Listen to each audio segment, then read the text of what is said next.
கிறிஸ்துவுக்கான அன்பானவர்களே, ஆண்டவருடைய திருப்பெயரிலே உங்களை வாழ்த்துகிறேன். புதிய நாளின் மேலான பாக்கியங்களை இறைவன் தாமே கொடுத்து நம்மை தாங்குவாராக. ஒரு வசனத்தை உங்களுக்கு முன்பாக நான் வைக்கிறேன். அது சங்கீதங்களின் புஸ்தகம் 119 சங்கீதம் 92வது வசனம்.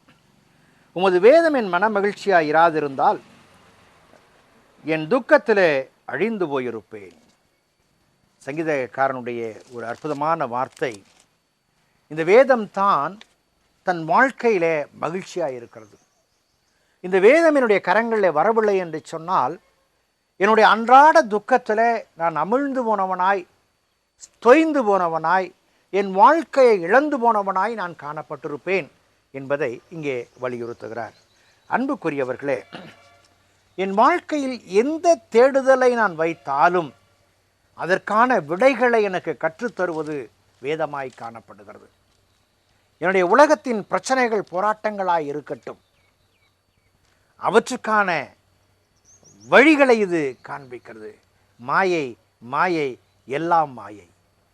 என் ஆண்டவருடைய வார்த்தையில் என் ஆண்டவருடைய தாசன் வழியாக அவர் சொல்லும் பொழுது உலக காரியங்கள் எல்லாம் மாயாய் இருக்கின்றன, அதை நம்ப வேண்டிய அவசியம் இல்லை என்பதை வேதம் வலியுறுத்துகிறது.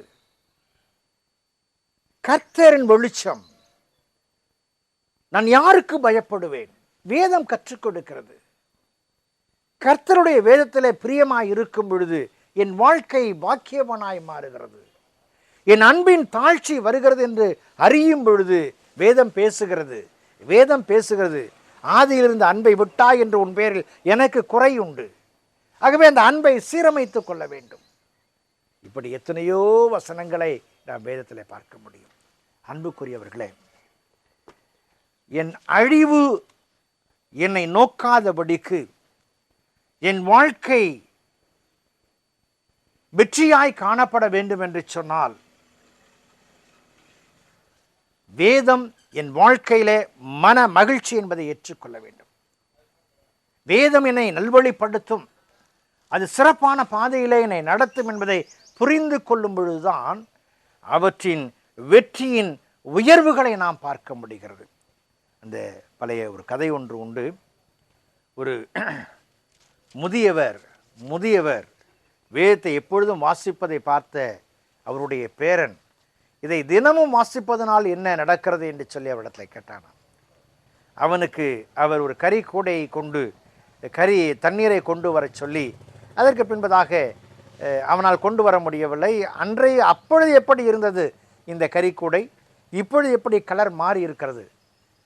அதை போலத்தான் இந்த வேதத்தை வாசிக்கும் பொழுதெல்லாம் உற்சாகத்தின் ஆவி நம்மை தூண்டும் பொழுது நாம் புதிய படைப்புகளாய் நாம் மாறுகிறோம், ஏற்றப்பட்ட விளக்குகளாய் காணப்படுகிறோம்.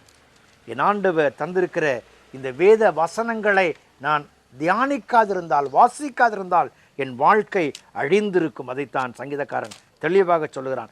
என் துக்கத்திலே அழிந்திருப்பேன், என் துக்கத்திலே அழிந்திருப்பேன். வேதம் சொல்லுகிறது, அவர் சகலவிதமான ஆறுதலுக்கும் தேவன், சகலவிதமான ஆறுதலுக்கும் தேவன்.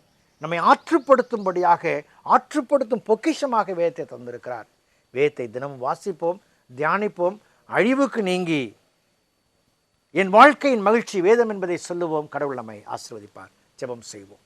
பரிசுத்தமும் கிருபையும் நிறைந்த நாள் ஆண்டவரே, உம்முடைய கிருபை நாளுக்காய் நன்றி செலுத்துகிறோம். சிறப்பாக இந்த மாதத்தின் நிறைவு நாளில் வந்திருக்கிறோம்.